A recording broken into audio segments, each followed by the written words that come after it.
বিনা খরচে তৈরি এই একটি তরল জিনিস এই শীতকালে যদি আপনার গোলাপ গাছে ব্যবহার করেন তাহলে কিন্তু আপনার গাছে প্রচুর পরিমাণে ফুল আসবে, সাথে সাথে আপনার গাছের স্বাস্থ্যটাও কিন্তু খুবই ভালো থাকবে। নমস্কার বন্ধুরা, কেমন আছেন আপনারা সকলে? আশা করি সকলেই খুব ভালো আছেন।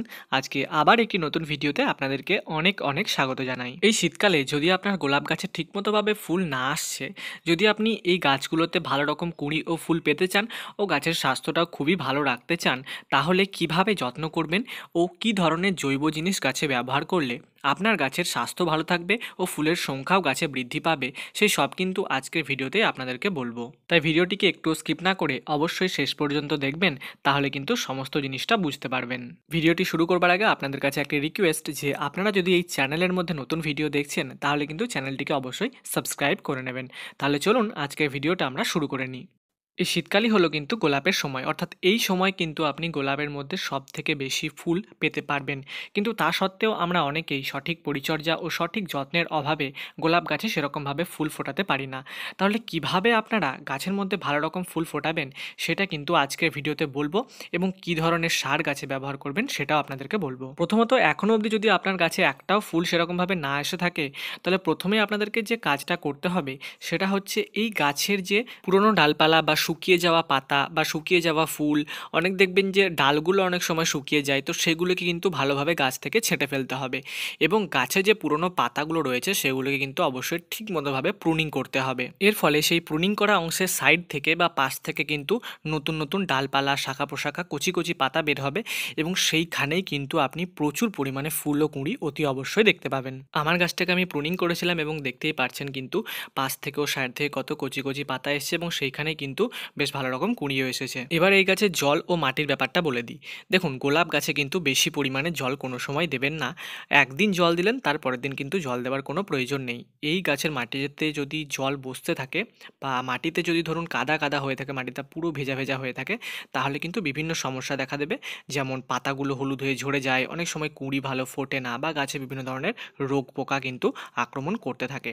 তাই বুঝে জল দেবেন। গাছের গোড়ার মাটিটা একটু হাত দিয়ে নেড়ে দেখবেন যে যদি খুব ভেজা থাকে তাহলে জল দেওয়ার প্রয়োজন নেই, আর যদি একটু শুকনো শুকনো মনে হয় তাহলে কিন্তু আপনারা জল দেবেন। আর অবশ্যই যে পাত্রে গাছটিকে লাগাবেন সে পাত্রে কিন্তু যেন ড্রেনেজ থাকে, ড্রেনেজ সিস্টেমটা যেন ভালো থাকে, অর্থাৎ যে পরিমাণ জল দেবেন সেটা যেন টবের মাটিতে বসে না থাকে, যেন নিচের দিকে বেরিয়ে যেতে পারে। গোলাপ গাছ যেহেতু খুবই সেনসিটিভ গাছ, তাই এই গাছে কিন্তু আপনাদেরকে সপ্তাহে একদিন করে যে কোনো ফাঙ্গিসাইড ব্যবহার করতে হবে, এবং যে কোনো ধরনের কীটনাশক কিন্তু ব্যবহার করতে হবে।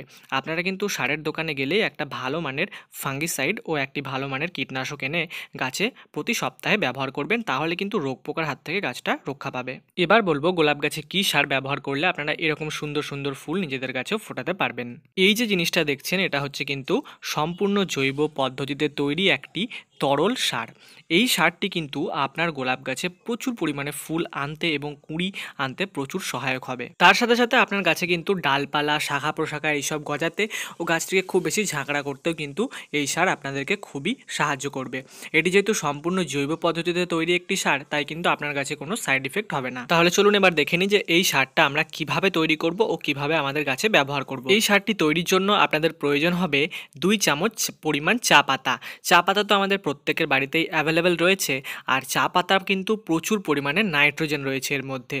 আর একটা কথা, যে এটা কিন্তু ব্যবহার করা চা পাতা নয়, এটা কিন্তু অব্যবহৃত চা পাতা। তার কারণ এই চা পাতার মধ্যে কিন্তু নাইট্রোজেনের পরিমাণটা অনেক বেশি থাকে, তাই আপনারা কিন্তু ব্যবহার করা চা পাতা গাছে দেবেন না। এবার কিভাবে আমরা এই চা পাতা থেকে সার তৈরি করতে পারবো সেইটা আপনাদেরকে বলবো। সবার প্রথমে আপনারা 2 চামচ পরিমাণ চা পাতা 1 লিটার জলের মধ্যে ভালোভাবে কিন্তু গুলে নেবেন। এবার এই মিশ্রণটিকে আপনারা একটা প্লাস্টিকের বোতলের মধ্যে রেখে দিয়ে মোটামুটি 1 থেকে 2 দিন রেখে দেবেন।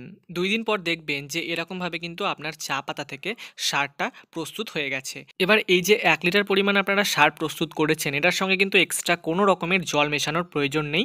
আপনারা কিন্তু 100 থেকে 200 মিলিলিটার করে প্রতি গাছে আপনাদের ব্যবহার করবেন। যেহেতু এটি একটি জৈব সার, তাই কিন্তু আপনার গাছে কোনো রকমের সাইড ইফেক্ট হবে না, বরঞ্চ আপনার গাছের গ্রোথ ভালো করতে, গাছে বেশি পরিমাণে ফুল ও কুঁড়ি আনতে ও গাছের গ্রোথ ভালো করতে খুবই সাহায্য করবে। এই সারটা আপনারা মোটামুটি 10 থেকে 15 দিন অন্তর অন্তর নিজেদের গোলাপ গাছের গোড়ায় কিন্তু 100 থেকে 200 মিলিলিটার করে ব্যবহার করবেন। তাহলে বন্ধুরা, আপনারাও যদি এই শীতকালে নিজেদের গোলাপ গাছে এরকম সুন্দর সুন্দর ফুল ফোটাতে চান এবং নিজেদের গাছের স্বাস্থ্য খুব বেশি ভালো রাখতে চান, তাহলে কিন্তু অবশ্যই এই জৈব সারটি ব্যবহার করুন নিজেদের গাছে। আপনারা খুব ভালো রেজাল্ট পাবেন। আর আজকের ভিডিওটা আপনাদের কেমন লাগলো সেটি আমায় কমেন্ট সেকশনে কিন্তু অবশ্যই জানাবেন। আর ভিডিওটা যদি আপনাদের ভালো লেগে থাকে তাহলে ভিডিওটাকে অবশ্যই একটি লাইক করে দেবেন। চ্যানেলের মধ্যে যদি নতুন ভিডিও দেখছেন তাহলে কিন্তু চ্যানেলটাকে সাবস্ক্রাইব করতে ভুলবেন না। তাহলে আজকের মতো ভিডিওটা এখানেই শেষ করছি। দেখা হচ্ছে অন্য একটি গাছ সম্পর্কিত ভিডিও নিয়ে। সবাই খুব ভালো থাকুন আর নিজেদের গাছের যত্ন নিন।